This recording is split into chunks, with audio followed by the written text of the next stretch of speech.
Hi, I'm Ashley Bullington, and you're watching The Warmup, presented by your local Houston area Geico agents in Cypress Spring, Pearland, and East Houston.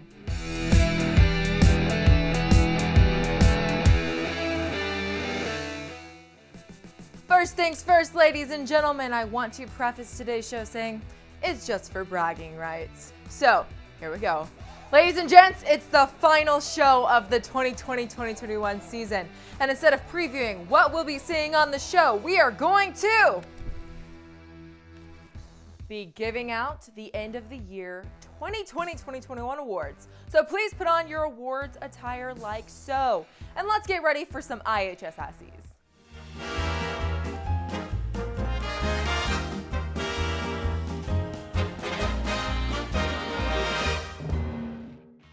To start us off, the game of the year. There were so many great games, but these stuck out among the rest. First up, Crosby versus Liberty Hill, when the Cougars won in the final seconds to make it to state.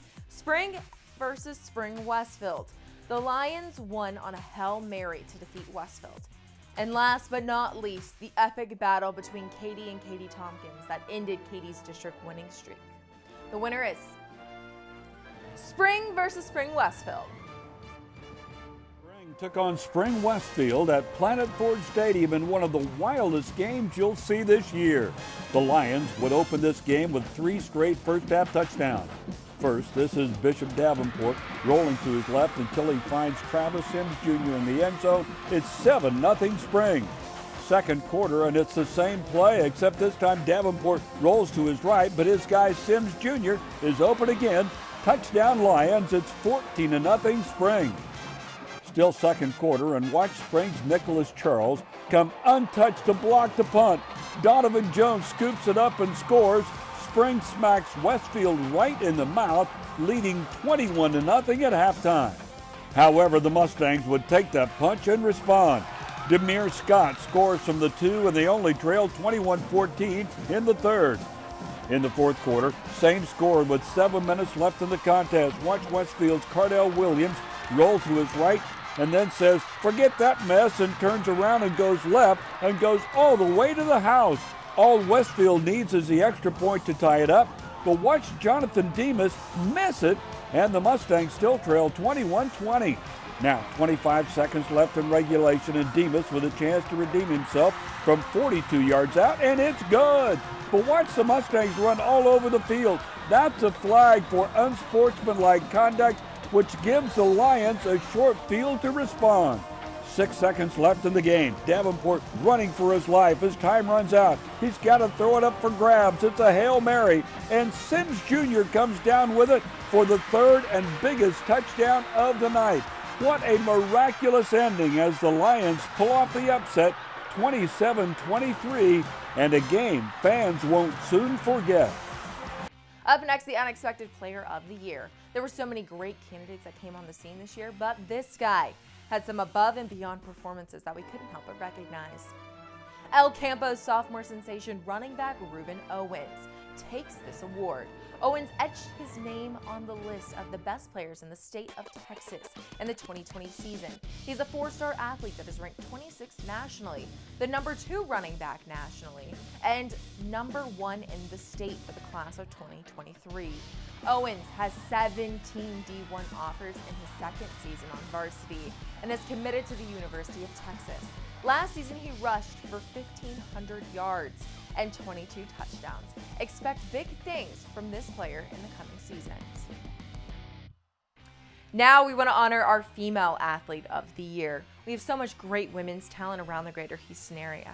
I am honored to talk to you about the 3 amazing athletes we have nominated for our female athlete of the year. Our first candidate is the Woodland setter, Clara Brower, who set a new record for assists this season. Lorelei Stramrud, who became the first female kicker for Tomball Memorial High School. Or Cy Creek's Kendall Hunter, who set her legacy in stone as one of the best players to ever come through the greater Houston area in basketball. The winner is Cy Creek's Kendall Hunter. If you were ever looking for a true marksman in the girls' game, look no further than Cy Creek and senior guard Kendall Hunter. She averaged 20 points last season and was the Houston Chronicles Player of the Year. This year, playing alongside Rory Harmon, the Cougars were almost unbeatable. But she's also an athletic lead guard that can rebound and is also very elusive in the open court. Hunter will continue to play with Harmon next year at the University of Texas. Our male athlete of the year is a hard one to choose as we have so many phenomenal players in the greater Houston area. These are our nominees. North Shore's Demetrius Davis, who led the Mustangs to another great campaign on the gridiron.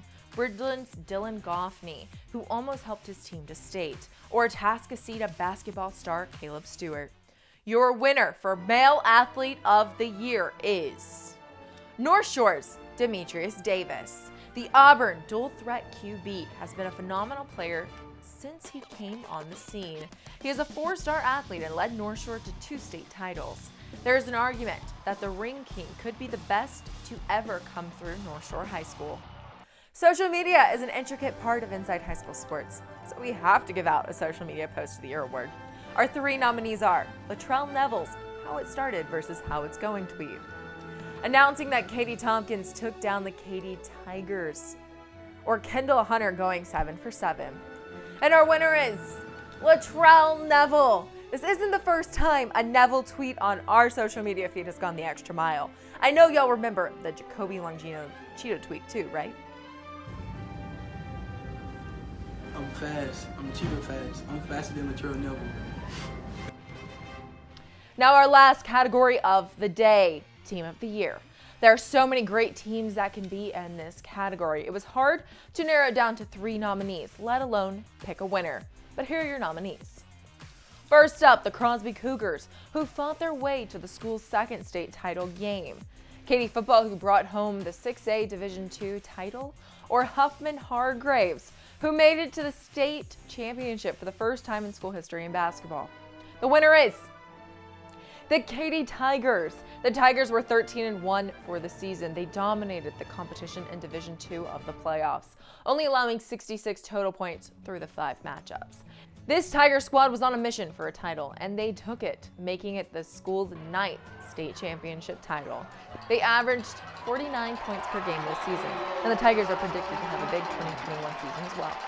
On the state championship game, we will have to play extremely well. Just like you said, Cedar Hill was a really good football team. They beat some good football teams, and but the kids, responded and prepared, and that, and you could see the confidence building. And once we finally took, the initial part of the game, the first part of the game, you could see there were little nerves there, but once they made a play, you could see them kind of, take a deep breath, and it was, they realized they were going to be in a contest, and they really responded. And yeah, the play at the end of the half, a wraparound draw was a neat thing.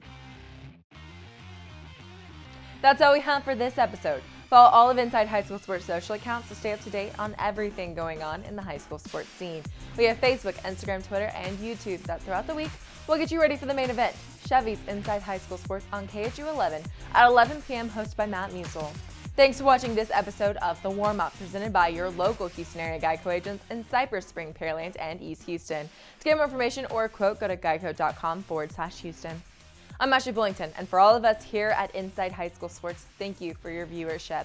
And thank you for another great season of The Warmup. I've had so much fun hosting the IHSSs. I'll see you in August.